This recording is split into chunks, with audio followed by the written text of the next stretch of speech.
guys! Welcome to my vlog!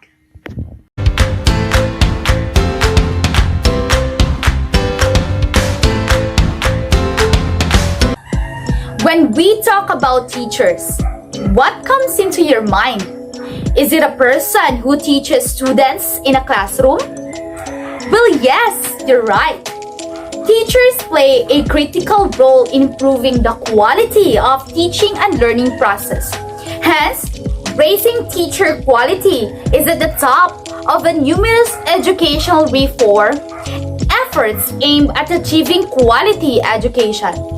The changes brought about by various national and global frameworks such as K-12 reforms, ASEAN integration, globalization, and the changing character of the 21st century learners necessitate improvements and call for rethinking of the National Competency-Based Teacher Standards or the NCBTS, thus the development of PPST.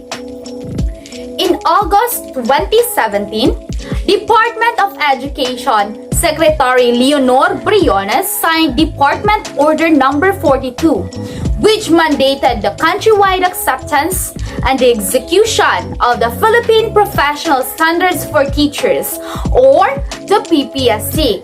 Department Order No. 42 Series of 2017, National Adoption and Implementation of the Philippine Professional Standards for Teachers. It is a public statement of professional accountability that helps the teacher reflect on their practice and aspire for personal growth, and lastly would be engage in professional development.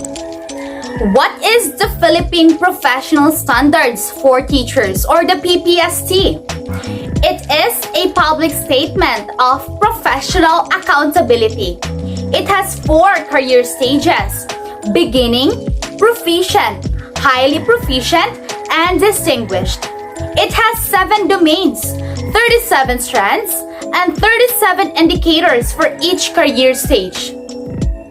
The standard defines what the teacher are able to know, what to do, and how they value their work. From the undergraduate preparation up until the leadership in the teaching profession, recruitment and hiring, teacher induction program, teacher certification, rewards and compensation, up until learning action cells are the career path of the teachers. It complements the reform initiatives on teacher quality from pre-service education to in-service training. It articulates what constitutes teacher quality in the K-12 reform through well-defined domains, strands, and indicators to provide measures of professional learning, competent practice, and effective engagement. The aims of PPST sets clear expectations of teachers along well-defined career stages of professional development from beginning into distinguished practice. Engage teachers to embrace ongoing professional learning for their professional development to enhance their own teaching. Provides a framework of uniform measures to assess teacher performance and to provide a basis for building public confidence in and support for the work of teachers. It focuses on the quality of teachers to teach students effectively. It is committed to assisting teachers and recognizes the clear evidence that effective teachers are critical to increasing student achievement. This set of standards makes explicit that teachers should know, be able to do, and value to achieve competence, improve student learning outcomes, and eventually, quality education. From Department Order No. 42 Series of 2017, the PPST shall be used as a basis for all learning and development programs for teachers to ensure that they are properly equipped to effectively implement the K-12 program. It can also be used for selecting and promotion of teachers. All performance appraisals for teachers shall be based on the set of standards.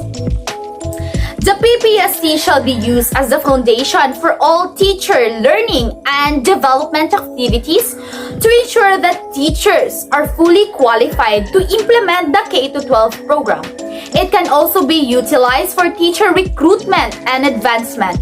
All teacher performance evaluations must be based on the set of standards. The development of the new professional standards for teachers.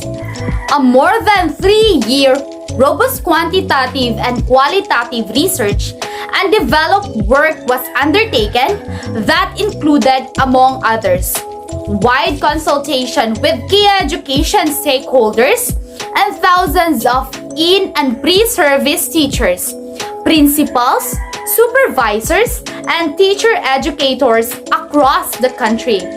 Review and analysis of teacher standards across 42 international jurisdictions, as well as Philippine government and media discourse on teacher quality. National validation approved by Brother Armin in February 2015. Finalization by the Teacher of Education Council or the TEC, Regional Directors, Bureau of Directors in August 2016. Over 3 years, thousands of teachers, school heads, supervisors, teacher educators, stakeholders are actively participated in the development of the Philippine Professional Standards for Teacher or the PPST. The Philippine Professional Standards for Teachers was developed through the Research Center for Teacher Quality or the RCTQ with support from the Australian government.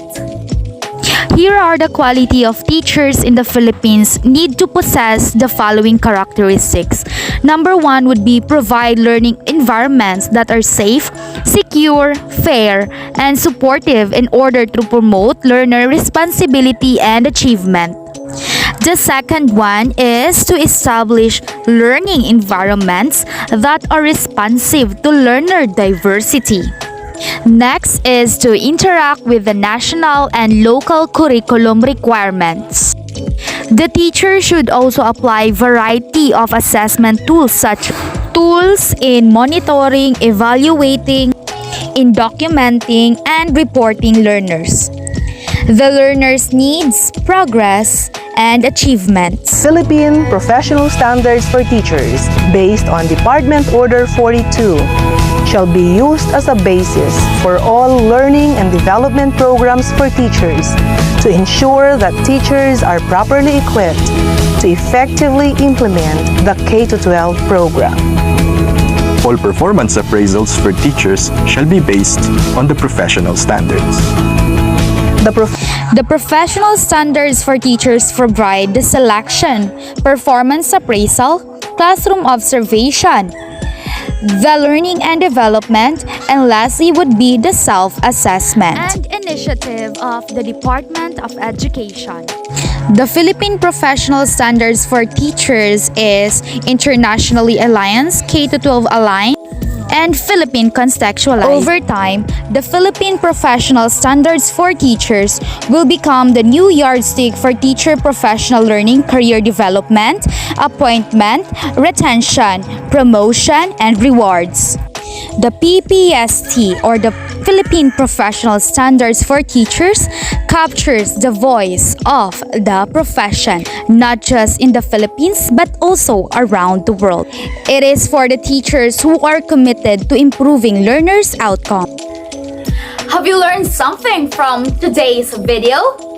Did you like what you saw? Well, if you ask me, I did indeed. Thank you so much for listening and watching the video, and I hope to see you once again in my next video. Goodbye and God bless us all. See ya.